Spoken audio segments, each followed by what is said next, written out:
إن هذا كان لكم جزاء وكان سعيكم مشكورا۔ دیار مغرب کے رہنے والوں، خدا کی بستی دکان نہیں ہے۔ دیار مغرب کے رہنے والوں، خدا کی بستی دکان نہیں ہے۔ خراج سے تم سمجھ رہے ہو وہ اب زیر کم معیار ہوگا۔ تمہاری تہذیب خود اپنے خنجر سے خودکشی کرے گی۔ جو شاخ نازک پہ آشیاں بنے گا ناپائیدار ہوگا۔ معزز سامعین، عزیز طلبہ، 25 برس کا طویل عرصہ بیت گیا۔ ٹھٹھرتی سردی کے دن تھے اور ٹھنڈ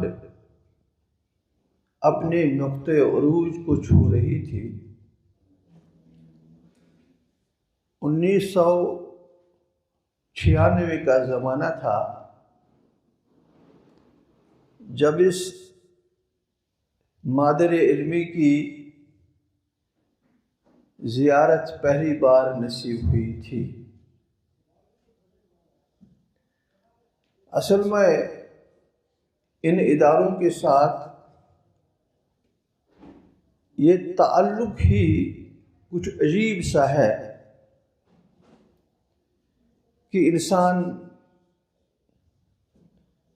بہت سے عوارض لیے ہوئے بھی ہو، بیماریاں بھی ہوں، تب بھی من چاہتا ہے کہ سینکڑوں ہزاروں میل کی مسافت طے کر کے ایک بار اسے دیکھاؤں۔ ایک تمنا تھی، یہ آرزو تھی، آج برائی، لیکن اللہ کی مشیت تھی کہ آتے ہی بستر علالت پہ لوٹ پوٹ ہونے لگا۔ مشکل سے یہاں اس وقت پہنچا۔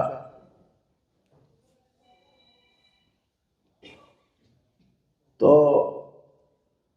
اپنے ان ننھے منھے عزیزوں سے گفتگو کرتے ہوئے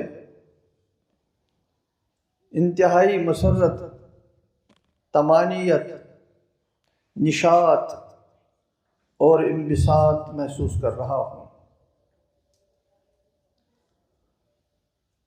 تیر و تار فضا ہے، ہر جانب اندھیرا ہے، اور اجالے کی جو بات کرے وہ مشق ستم ہے۔ مگر زمانہ اور زمانے کی آنکھ بہت بےتابی سے آپ کا انتظار کر رہی ہے کہ آپ ان تربیت گاہوں، ان دانش گاہوں میں اخلاقی اور روحانی تربیت کے حصول کے بعد ان اندھیروں کو کافور کرنے کے لیے برسر جد و جہد ہو۔ یہ ادارے امت مسلمہ کی شہرگ کی حیثیت رکھتے ہیں۔ یہ نہ ہو تو شہرگ کٹ جائے گی، امت کھائے پیے گی ضرور، لیکن اس کی حیثیت ایک زندہ لاش کے سوا اور کچھ نہیں ہوگی۔ اسی لیے حکیم مشرق علامہ اقبال نے کہا تھا، جب وہ اندلس جا کر مسلمانوں کے 8 سالہ دور اقتدار کے خاتمے کے بعد گیا تھا، تو وہاں جا کر خون کے آنسو رویا تھا، مسجد قرطبہ میں جا کر سجدہ ریز ہو کر اس کی ہچکیاں بند گئی تھی، تو جب واپس آ گیا تو بر صغیر کے ہند پاک کے ہر سٹیج سے اس کی صدا بلند ہوئی کہ میں قرطبہ، اندلس، اسپین کی عظیم دانشگاہیں دیکھ کر آیا ہوں۔ ہند پاک والوں، تمہارا انجام بھی وہی ہوگا اگر تم نے ان درویشوں کی قدر نہیں کی، ان چٹائیوں پر راتیں بسر کرنے والوں کو آغوش محبت میں نہیں لیا، ان راتوں کو ضرب کی گردان کرنے والوں کو اپنی آنکھوں اور پلکوں پر نہیں بٹھایا۔ تم قصر ابیض جیسے مکانات ضرور بناؤ گے، لیکن اخلاقی اور روحانی اعتبار سے تمہارا جنازہ نکل جائے گا۔ جس طرح آج، اقبال کہتا ہے، جس طرح آج اندلس میں انہی اداروں کے خاتمے کی وجہ سے صرف الحمرا کے کھنڈرات نظر آتے ہیں، اسی طرح تمہیں ہند پاک میں تاج محل ضرور نظر آئے گا، لال قلعہ کے کھنڈرات ضرور نظر آئیں گے، لیکن اسلام اپنی حقیقی روح کے ساتھ نظر نہیں آئے گا۔ قابل تحسین ہیں وہ نفوس جو ان تیرگیوں میں، ان ظلمتوں میں، ان اندھیروں میں ان چراغوں کو روشن کرنے کا بندوبست کرتے ہیں، اور یہی ادارے ہیں، یہی دانشگاہیں ہیں جن کے ہاتھ میں ہمارا کل ہوگا۔ میں اکثر کہتا ہوں اپنے خطابات میں، چونکہ یہ مجلس بڑی مختصر ہے، لہجہ میرا تقریری نہیں ہوگا، مجلسی گفتگو ہوگی، کس عنوان پر بات کریں ایک مختصر وقت میں؟ دامان باغباں سے کیف گل فروش تک بکھرے پڑے ہیں ہزاروں عنوان میرے لیے۔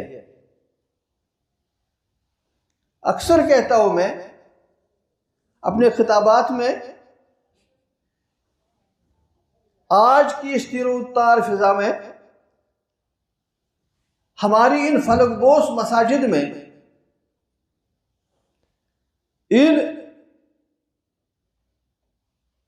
مزین دانشگاہوں میں، ان خوبصورت عبادت گاہوں میں، اس کی پچھلی صفوں سے اگر بات سنو، اس کی پچھلی صفوں سے اگر ہمیں چھوٹے بچوں کا دوڑنا، گھومنا، ہنسنا، ایک دوسرے کو ٹھونگے مارنا، اگر یہ صدائیں اگلے صف والوں کو سنائی نہیں دیتی تو پھر خیر مناؤ۔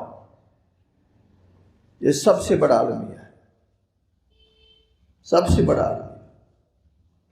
اگر یہ بچے صفوں کے پیچھے ایک دوسرے سے لڑتے جھگڑتے نہیں تو المیہ ہے، اس بستی کے اسلام کے حوالے سے، اس بستی کے اسلام کے مستقبل کے حوالے سے۔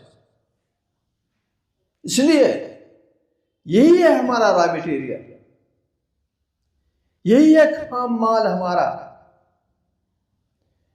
اس پر جتنا کام کیا جائے کم ہے، بہت کم ہے۔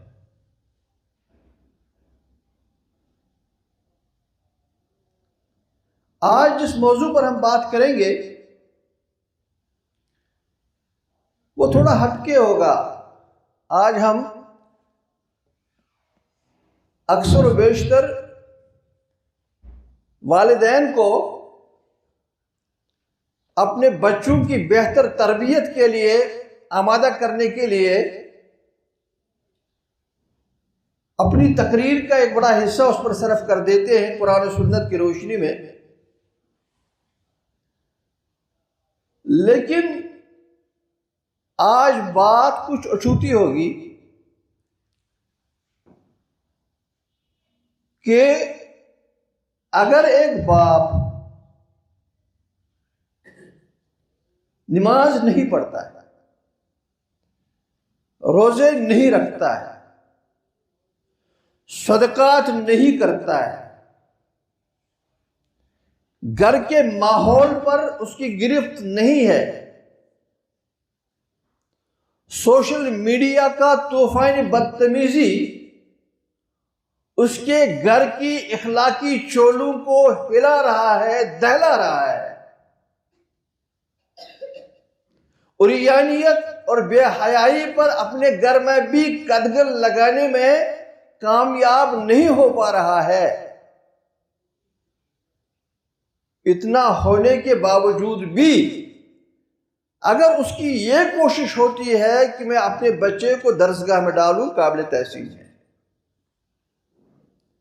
کسی دانشگاہ میں ڈالوں تو قابل تحسین ہے ایک کوشش. خوشی کی بات ہے اگر وہ اس کی اچھی تربیت کے لیے کاوشیں کرتا ہے، قرآن پڑھے، حدیث پڑھے، نمازوں کا پابند بنے، لیکن کام نہیں چلے گا. آپ نے بارہا سنا ہوگا کہ اللہ کے ایک عظیم پیغمبر تھے سیدنا موسیٰ علیہ الصلاۃ والسلام. ایک دفعہ اللہ تعالیٰ نے اسے ایک خاص ہستی سے ملنے کا حکم دیا. آپ بتا سکتے ہیں نام؟ خضر سے ملنے کا حکم دیا علیہ الصلاۃ والسلام. لمبی وہ گفتگو ہے، میں اس جانب نہیں جاؤں گا. اس سے ملنے کا حکم دیا. کیا ہے؟ وَأَمَّا الْجِدَارُ فَكَانَ لِغُلَامَيْنِ یتیمین. اس کے ساتھ طویل وقت تک چلتے ہوئے 3 واقعات رونما ہوئے.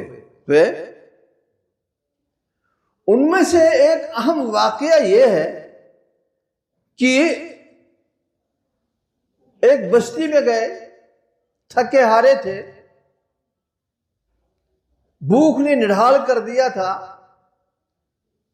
فاقہ مستی کے شکار تھے. تو اس بستی والوں سے کہا کہ ہماری مہمانی کرو، کچھ کھانے کو دو، کچھ پینے کو دو. لیکن ڈھیٹ تھے، وہ خالی ہاتھ لوٹنا پڑا. ظاہر ہے ہم جیسے لوگ ہوتے تو مشتعل ہوتے، اور مشتعل ہونا بھی چاہیے. پتہ نہیں ہم کیا کیا کہتے، کیا کیا کر گزرتے. لیکن راستے میں خضر علیہ الصلاۃ والسلام نے اسی گاؤں سے، اسی قریہ سے، اسی علاقے سے نکلتے ہوئے ایک جگہ ایک گری ہوئی دیوار دیکھی. یہ آپ نے سنا ہے نا؟ گری ہوئی دیوار دیکھ لی. دیکھ لیتے تو چل دیتے، رکے. تو موسیٰ سے کہا کہ اس دیوار کو ہم پہلے اس کی پہلی والی بنیادوں پر کھڑا کر دیں گے، استوار کر دیں گے. تو ظاہر ہے موسیٰ کا یہ کہنا درست کہ بابا انہوں نے ہمیں کھانا نہیں دیا، پینا نہیں دیا. تو اس نے کہا کہ یہ کام مجھے کرنے دو. کر گزرا. تو پھر جب یہ سفر اپنے اختتام کو پہنچ گیا اور تینوں واقعات کی تعویل و توجیہ خضر نے پیش کی، اس میں سب سے بڑی توجیہ یہ تھی اس دیوار کے متعلق کہ اس دیوار کے نیچے ایک خزانہ تھا. خزانہ ہے سونے کا، چاندی کا، مال کا، دولت کا، روپے کا. اندیشہ تھا یہ دیوار گرتے گرتے اتنا نہ گر جائے کہ یہ اہل علاقہ آئے اور اسے لوٹ لے. تو اس سے پہلے کہ موسیٰ کہتا ہمیں کیا، وہ کہتے ہیں نا کشمیری میں وہ سانو کی، انہوں نے ہمارے ساتھ کون سا اچھا سلوک کیا. یہ سوال سنے بغیر خضر نے کہا وَأَمَّا الْجِدَارُ فَكَانَ لِغُلَامَيْنِ يَتِيمَيْنِ. یہ جو دیوار ہے یہ دو یتیموں کی ہے. تحتہ کنز، اس کے نیچے خزانہ ہے. کہیں سے یہ نہ لوٹ لے، یہ بالغ ہو جائے تو پھر خود یہ اسے گرا دیں گے اور یہ نکال دیں گے. اب اس کے بعد موسیٰ پوچھتے کہ کیوں کیا آپ نے، تو اس نے اصل بات مجھے یہی کہنی ہے. تو اس نے کہا وَكَانَ أَبُوهُمَا صَالِحًا. ان کا باپ جو تھا یہ اس وجہ سے میں نے کیا.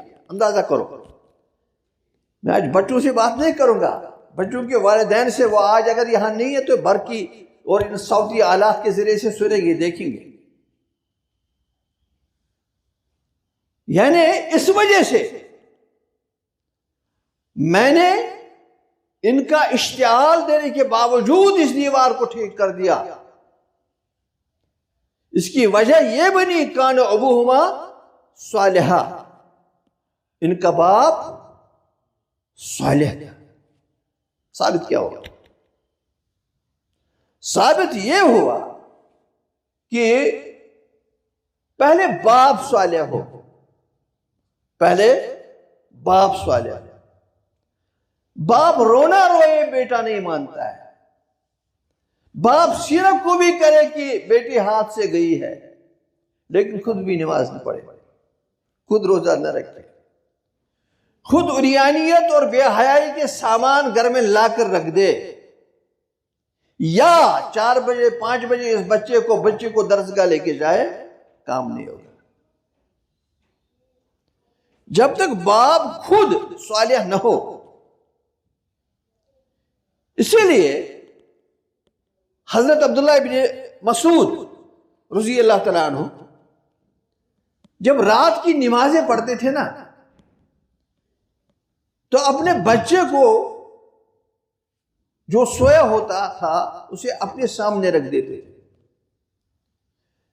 نماز پڑھنے کے بعد اس سوئے بچے کی طرف دیکھ کر فرماتے تھے یہ سب تمہارے لیے کرتا ہوں، یہ سب تمہارے روشن مستقبل کے لیے کرتا ہوں. اور پھر کہتے تھے وَكَانَ أَبُوهُمَا صَالِحًا، کیونکہ میری نیکی، میری صالحات بھی تمہارے کام آئیں گے. ایک عظیم مفکر ڈاکٹر نبیل ایوز لکھتے ہیں کہ مجھے جب کوئی پریشانی ہوتی ہے،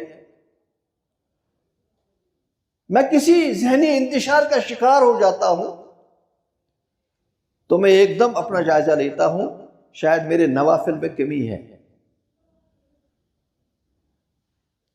شاید صدقات میں کمی ہے، شاید غریبوں کی امداد کرنے میں کمی ہے، اور میں اس لیے یہ زیادہ کرتا ہوں تاکہ اس چیز کے طفیل میرے بچوں کا مستقبل بہت صالح ہو، بہت اچھا ہو.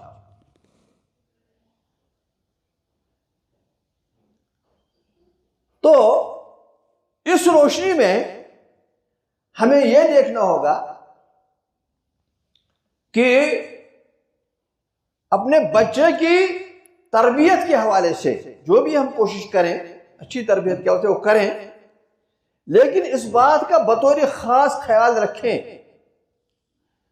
کہ ہماری آنکھ میں حرام داخل نہ ہو،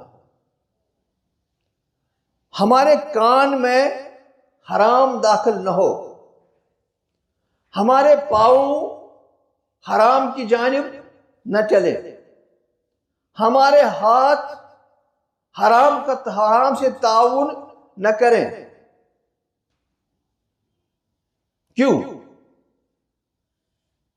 حضرت ابو سعید فرماتے ہیں رحمہ اللہ کہ میں نے ایک دن ابو نصر سے سوال کیا کہ سکون چھن گیا، قرار لٹ گیا، ذہنی تناؤ بڑھ چکا، پریشانیوں نے گھروں میں ڈھیرے ڈال رکھے ہیں، کیا کیا جائے؟ علاج کیا ہے؟ تو جواب ملا الا بذکر اللہ تطمئن القلوب، بس اللہ کے ذکر میں اطمینان ہے، سکون ہے، قرار ہے، راحت ہے۔ یہی دوا اس امت کو مسرور اور نشاط انگیز بنا سکتی ہے۔ تو میں نے اس سے کہا، میں نے کہا کہ میں ابو عبداللہ امام احمد بن حنبل سے ملا ہوں رحمت اللہ علیہ، ان سے ملا ہوں۔ میں نے ان سے یہی سوال کیا، قرار لٹ گیا، سکون چھن گیا، تناؤ نے ڈیرے ڈال دیے، ٹینشن عروج پر ہے، علاج کیا ہے؟ تو ابو عبداللہ نے فرمایا تھا حلال خوری کرو، حلال کھاؤ، حلال پہنو، حلال چلو، حلال دیکھو۔ تو یہ صاحب کہتے ہیں جو ہی ابو نصر نے یہ سنا تو اس نے کہا سبحان اللہ، امام نے بہت بڑی بات کہی ہے، امام نے بہت بڑی بات کہی۔ اس کا یہ مطلب نہیں ہے کہ وہ آیت جو ہے نعوذ باللہ وہ درست نہیں ہے، وہ آیت اپنی جگہ درست ہے، لیکن وہ آیت تب کام کرے گی، جو علاج اس میں ہے نا، وہ ذکر تب کام کرے گا جب کیا ہوا ذکر اس وقت کیا جائے جب حلال کھا چکے ہو، حلال پہنا ہو، حلال دیکھا ہو۔ 2-3 آدمیوں سے کہا، سب نے کہا الا بذکر اللہ تطمئن القلوب، تو ہر ایک سے کہتا تھا مجھے امام احمد بن حنبل نے ایسا کہا، تو وہ کہتے تھے امام نے درست بات کہی۔ اس لیے اس زمانے میں سب سے زیادہ ضرورت اس بات کی ہے، ہماری دعائیں قبول کیوں نہیں ہوتی؟ سب سے ضرورت یہ ہے، اس بات کی ہے کہ ہم اپنی آنکھوں کو بچائیں۔ یہ باہر آگ جل رہی ہے، کیا نہیں ہو رہا باہر؟ ہمارے بچے 10-11 بجے گھروں میں داخل ہو جاتے ہیں، یہ آگ کا آلہ لے کر، کچھ کھایا پیا، کنڈی لگا کر اندر بیٹھ گئے۔ یہی ہے نا صورتحال۔ ماں سوچ رہی ہے، باپ سوچ رہا ہے، ننھا پڑھ رہا ہے، آنکھیں متورم ہیں، صبح 12 بجے اٹھتا ہے، رات 2 بجے تک سوتا نہیں ہے، کسی کی توجہ جانب نہیں جاتا۔ اور اگر کبھی باپ نے پوچھنے کی کوشش کی میڈم کے سامنے، یہ جرأت رندانہ کر بھی گیا کہ منا لیٹ کیوں اٹھتا ہے، تو کہتی ہے بس میرا عقلوتا تمہیں نظر آیا، دنیا جہاں کے بچے 3 بجے سوتے ہیں، 2 بجے اٹھتے ہیں، یہ بیچارہ رات بھر پڑھتا رہتا ہے۔ باپ سمجھتا ہے کہ میں نے کتاب دے دی اس کو، ایک اچھے اسکول میں بھیج دیا، اسے ٹیوشن کا بہتر بندوبست کر لیا، میں نے اپنی ذمہ داریاں پوری کر لی، نہیں کر لی۔ جب تک خود تم میں صالحیت نہیں ہو یہ کوئی اثر قبول نہیں کرے گا، کوئی اثر قبول نہیں کرے گا۔ تم لاکھ بار تہجد پڑھو، برزباں تسبیح و در دل گاؤ کھر، میں گھر میں انقلاب آ چکا ہے تمہارے۔ آج دیکھ لو، اب تک تو ملت کا جوان جس کے حوالے ہم بوڑھے یہ دین سپرد کرنے جا رہے ہیں، اور ہم حساس بوڑھوں کو کبھی رونا آتا ہے کہ کن کے حوالے کر رہے ہیں، کن کے حوالے؟ مائک لے کر ایک داڑھی منڈا شخص ان سے سوال پوچھتا ہے راستے میں، اسلام کا پہلا خلیفہ کون سا ہے؟ یاد ہی نہیں۔ مائک لگا کے پوچھتا ہے امت کی پہلی ماں کا نام کیا ہے؟ تو جواب ایسا آتا ہے کہ رونگٹے کھڑے ہو جاتے ہیں، کچھ پتہ ہی نہیں۔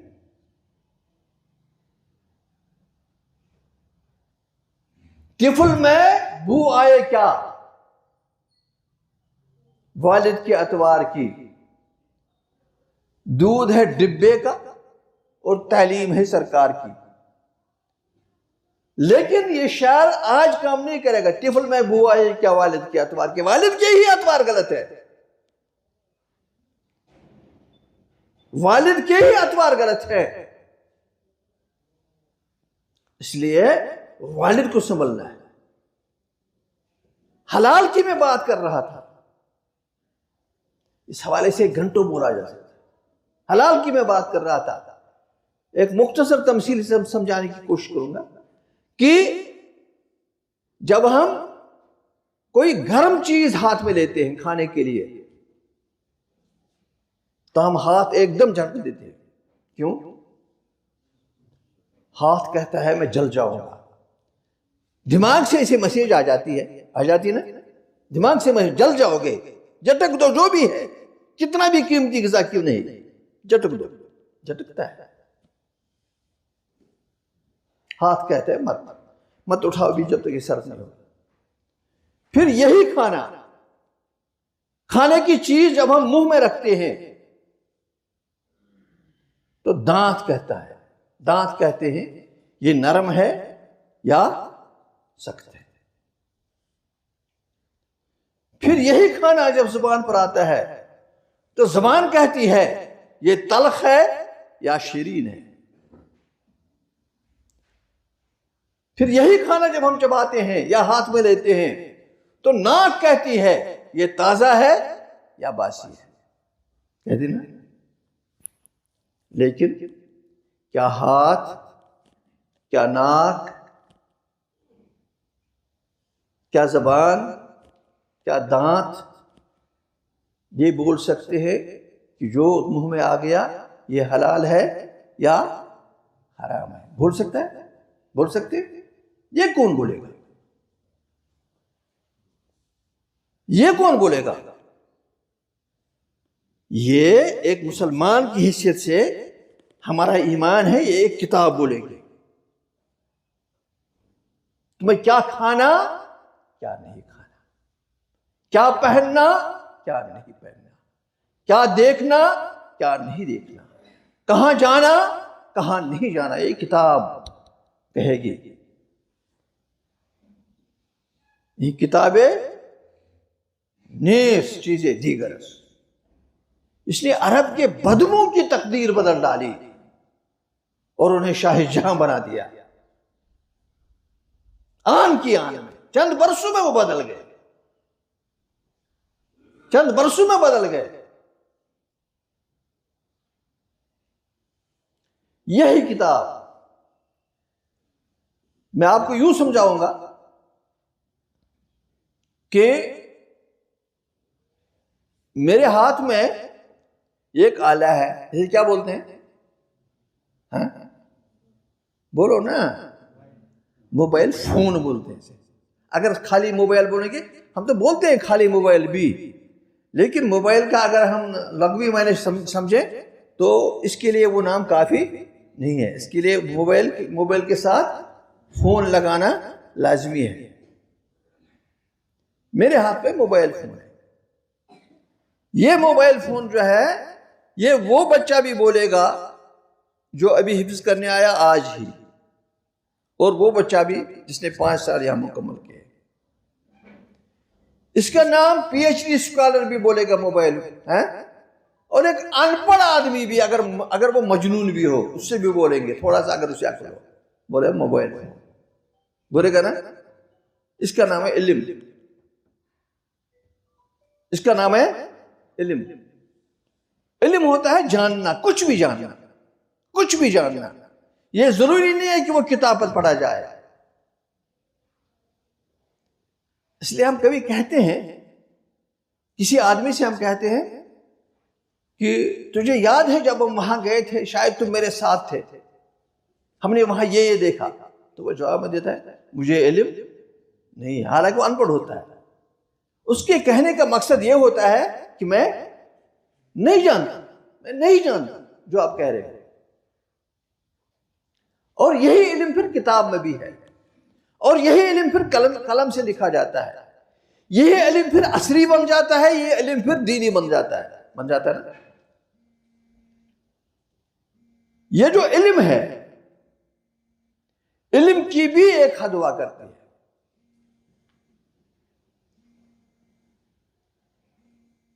اور عقل کا اپنا مقام ہے. عقل کا اپنا مقام ہے. یہ جو عقل ہے، عقل کے بارے میں یہ کہوں گا کہ عقل کی بھی اپنی سرحدیں ہیں. یہ کہیں رکتی ہے، اسے روکنا ہوگا. یہ کسی کو پھر مرزائی بنا دیتی ہے، کسی کو ایتھیسٹ بنا دیتی ہے، کسی کو دہری بنا دیتی ہے، کسی کو بے حیا بے شرم بنا دیتی ہے، اور تعویل کرتی ہے، جسٹیفائی کرتی ہے، غلط چیزوں کو جسٹیفائی کرتی ہے، جواز دیتی ہے. عقل عیار ہے، سب بھیس بدل دیتی ہے. اس کی ایک سرحد ہے. اور اس عقل کے ترازو پر اتنا ہی بوجھ ڈالو جتنا بوجھ یہ سہ سکے. کسی نے آپ میں سے سنار کا ترازو دیکھا ہے؟ سنار کا دیکھا ہے؟ کتنا بڑا ہوتا ہے؟ پاؤ بھر، پاؤ 1.5 پاؤ یا آدھا کلو ہوگا. کتنی نزاکت ہوتی ہے اس کی، کتنی خوبصورت ہوتی ہے وہ. اس میں ماپنے تولنے کا بھی ایک مخصوص وزن ہوتا ہے. اگر ہم اس سنار کے ترازو میں وزن مطلوب سے زیادہ ڈالیں گے، وزن مقرر سے زیادہ ڈالیں گے، تو ترازو کا کیا حال ہوگا؟ ترازو ٹوٹے گا. ترازو ٹوٹے گا نا. ابن خلدون اپنے مقدمے میں لکھتا ہے کہ عقل کی حیثیت یہی ہے کہ اسے ایک محدود دائرے میں رکھو، اور تم ایک ہی صورت میں سے محدود دائرے میں رکھ سکتے ہو اور ایک حد قائم کر سکتے ہو جب تم اسے وحی ربانی کی ماتحت رکھو، جہاں چون چرا کی کوئی گنجائش نہیں. اتنا چھوٹا سا دماغ اور باتیں اتنی بڑی کہ کبھی اس کی باتیں پھر قرآن سے ٹکراتی ہیں. علم اپنی جگہ، عقل اپنی جگہ، مگر ہم نے اپنے علم اور اپنی عقل دونوں کو کس کے ماتحت رکھنا ہے؟ وحی کے ماتحت رکھنا ہے، قرآن کے ماتحت رکھنا ہے. یہ کہنا ہی نہیں یہ کیسے ہوا، یہ کیوں ہوا. اور وہی کام کرنے کے لیے یہ ہماری یہ نئی نسل ان مدارس میں آتی ہے اور تربیت پاتی ہے.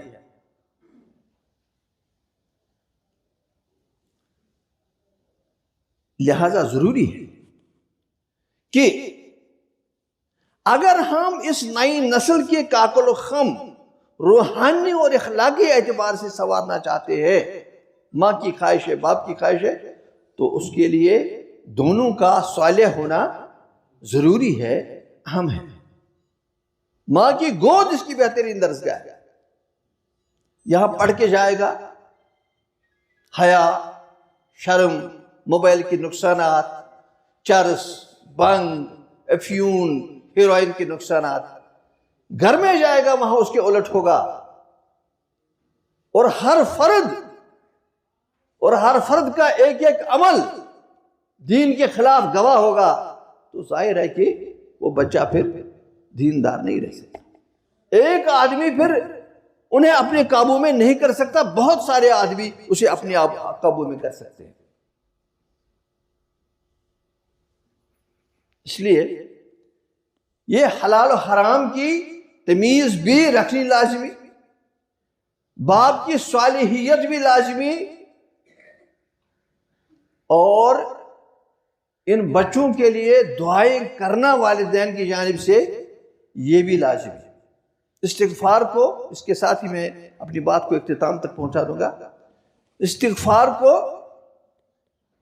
استغفار اگر ماں کرتی ہے بیٹے کے لیے، باپ کرتا ہے، ہزاروں پیر، ہزاروں صالحین اس ان پڑھ ماں کی دعاؤں کے سامنے ہیچ ہے، ان پڑھ ماں کے سامنے، جو وہ کروٹیں بدلتے ہوئے بھی کرتی ہے، جو وہ فاقے رہ کر کرتی ہے۔ یہ ماں جو ہے یہ پیکر شفقت ہے، یہ مجسمہ راحت ہے، یہ مرکز تمانیت ہے۔ جیسی بھی ہو دعا گو رہتے ہیں، استغفار کرتی رہتی ہے، کیونکہ استغفار سے، قرآن کی سورہ نوح پڑھو، استغفار سے اولاد دیے جاتا ہے، استغفار سے بارش برسائی جاتی ہے، استغفار سے مال اور دولت عطا کی جاتی ہے۔ اسی لیے ابو عبداللہ امام احمد بن حنبل رحمۃ اللہ علیہ، جن کی صالحیت، علم، حلم کا ایک دنیا معترف ہے، ایک دفعہ عراق گئے، دمشق گئے، دمشق پہنچے، اتفاق سے جس علاقے میں رکے وہاں کوئی شناسا نہیں تھا، کوئی جانتا نہیں تھا انہیں۔ ظاہر ہے اگر ہم بھی کسی بستی میں جائے جہاں ہمیں کوئی نہ جانتا ہو تو ہم سیدھے رخ کہاں کا کرتے ہیں؟ ہاں، مسجد کا۔ مسجد میں گئے، بیٹھ گئے، عشاء کے بعد بیٹھے، گھنٹہ بھر ہو گیا تو آ گیا چوکیدار، کیا کرتے ہو یہاں؟ اسے پتا بیچارے کو نہیں کہ میں کس سے ہم کھڑا، کس سے بات کر رہا۔ اس نے کہا، آپ نے کہا مسافر ہوں، کوئی شناسا نہیں، کوئی رشتہ دار نہیں، کوئی دوست نہیں۔ اس نے کہا نہیں، منتظمین کا حکم ہے مسجد کو تالا لگانا ہے۔ ادھر سے وہ نہیں مانتا، ادھر سے یہ نہیں مانتا، تو ایسا ہوا کہ اس نے نکال کے رکھ دیا امام احمد بن حنبل کو۔ تو مسجد کے باہر جو دہلیز تھی اسی پر وہ ٹوٹی پھوٹی ایک چٹائی تھی، اس نے ڈالی اور اسی پر سویا۔ تب تک وہ کھڑکیاں وڑکیاں بند کرنے گیا تھا، یعنی مسجد کے دروازے بند ہو گئے تھے۔ تو جب وہ باہر نکلا تو دہلیز پہ اسے دیکھ لیا سوئے ہوئے، اس نے کہا کھڑے ہو جاؤ، کیا سے اٹھو۔ احمد بن حنبل نہیں مان رہے۔ حال یہ ہوا کہ اس نے اپنے ہاتھ دراز کیے اور وقت کے اس عظیم عالم کو گھسیٹ دیا، گھسیٹ لیا۔ کیا کرتے امام احمد بن حنبل؟ نہ اپنا تعارف کرتا ہے، نہ کچھ بولتے ہیں۔ تو کیا ہوا کہ پھر ایک نان بائی کی نظر پڑی جو روٹیاں بناتا ہے، اس کی نظر پڑی، وہ آگے، وہ بھی نہیں جانتا تھا۔ ایک انسان کی حیثیت سے جذبہ ترحم اس کا کام کر گیا، اس نے کہا مہمان ہو، آؤ میرے پاس۔ گئے امام احمد بن حنبل، تنور لگا ہوا ہے، تو وہ تنور پر روٹی لگاتے ہوئے نکالتے ہوئے کہا استغفر اللہ استغفر اللہ رب انی ظلمت نفسی ظلما کثیرا، استغفار کی دعا ہے۔ تو امام احمد بن حنبل سو گئے، صبح اٹھے، صبح تنور کے نزدیک پھر استغفر اللہ کی صدا ہے۔ تو امام احمد بن حنبل نے اسے پوچھا، بھائی وقت کا امام پوچھ رہا ہے، استغفار کرنا تو صحیح، لیکن تمہارا ایک سانس بھی اس کے بغیر نہیں گزرتا، استغفر اللہ استغفر اللہ۔ تو اس نے کہا تم نہیں جانتے، میرے سارے کام اسی استغفر اللہ سے بن گئے، سارے کام، اچھے شریک حیات، صالح، فرمانبردار، نیک، بہت اچھے بچے، تہجد گزار، قرآن پڑھنے والے، میرے فرمانبردار، ایک اچھا مکان جو مہمانوں کے لیے بھی کافی ہے، رزق کی کشائش، بہت تیرے رزق، اور اتنا پیسہ کہ میں خرچ کر دیتا ہوں غریبوں پر۔ بس اتنا کہنے سے استغفر اللہ، استغفار کرنے سے۔ تو اس نے کہا اب بھی کوئی خواہش ہے؟ بچے بھی ملے ہیں، دولت بھی ملی ہے، مال بھی ملا ہے، اب بھی کوئی خواہش ہے جس کے لیے یہ کرتے ہو؟ کہا ہاں ایک خواہش ہے۔ کہا کیا؟ کہا کہ ایک دنیا امام احمد بن حنبل کی مالا جپتی ہے، ان کی تعریفیں کرتی ہے، ان کے حوالے سے تقاریر ہوتی ہے، مجالس ہوتی ہے، انہیں دیکھنے کے لیے سنا ہے عرب و عجم سے لوگ آتے ہیں۔ اب کے جو میں استغفار زیادہ کرتا ہوں اس میں میری نیت ہی ہے، کاش اللہ مجھے وہ دن دکھائے جب میں امام احمد بن حنبل سے ملاقات کر سکوں۔ تو امام احمد بن حنبل اٹھے، اشکبار ہوئے، اسے بغل گیر ہوئے، کہا روٹی بنانے والے ان پڑھ نانوائی، تجھے پتہ نہیں تو نے کیا کیا ہے؟ میں نے گھسیٹا اسی لیے اپنے آپ کو اللہ نے یہاں بھیجا، اتنی مسافت میں نے طے کی، اتنے مشکلات میں نے برداشت کیے، مسجد سے مجھے نکال دیا گیا اسی لیے کہ تم استغفار کرتے تھے مجھے دیکھنے کے لیے، وہ میں ہوں۔ اس لیے میری والدین سے یہی گزارش رہے گی خصوصاً کہ وہ خود صالح بنیں، صالحیت کا مظاہرہ کریں، اور ان بچوں کے حوالے سے استغفار کریں، ان کے بہتر مستقبل کے حوالے سے استغفار کریں۔ خالی انہیں ڈانٹنے سے ڈپٹنے سے کچھ نہیں ہوگا جب تک آپ کے دل سے نکلنے والی صدا ان کے حق میں نہیں جاتی۔ بات جو دل سے نکلتی ہے اثر رکھتی ہے، پر نہیں مگر طاقت پرواز رکھتی ہے۔ میں دعا کروں گا کہ اس مجلس کو آراستہ کرنے والوں کو، ان اجتماعات کا انعقاد کرنے والوں کہ اللہ تعالیٰ ہر مراد، ہر اچھی مراد پوری کر لے، اور ان اداروں کو اللہ تعالیٰ ترقی کے بام عروج پر پہنچا دے، ان کے اساتذہ کو اللہ تعالیٰ عزتوں اور رفعتوں سے نوازے، اور جو صاحب ثروت لوگ اس کی مدد کرتے ہیں، ان اداروں کی مدد کرتے ہیں، اللہ تعالیٰ ان کی مدد فرمائے، اعانت فرمائے۔ اور آج ہمیں سب سے زیادہ ان اپنے محسنین کو یاد رکھنا چاہیے جو 100 سال پہلے، 80 سال پہلے، 90 سال پہلے اس بات کا ادراک کر چکے تھے کہ یہاں ایک توحید و سنت کا مرکز ہو، اور پھر دوسری جماعت آئی، اس نے کہا کہ یہاں صفا کی مشابہ، صفا کی طرح ایک درسگاہ بھی ہو۔ یہ بیل جو منڈے چڑھ رہی ہے، بیج انہوں نے بویا ہے، اپنے اسلاف کو مت بولیے، اور اللہ سے دعا کیجئے مثل ایوان سحر مرکز فروزہ ان کا ہو، مثل ایوان سحر مرکز فروزہ ان کا ہو، نور سے معمور وہ خاکی شبستہ ان کا ہو، آسماں ان کی لحد پر شبنم افشانی کرے، سبزہ نورستہ اس گھر کی نگہبانی کرے۔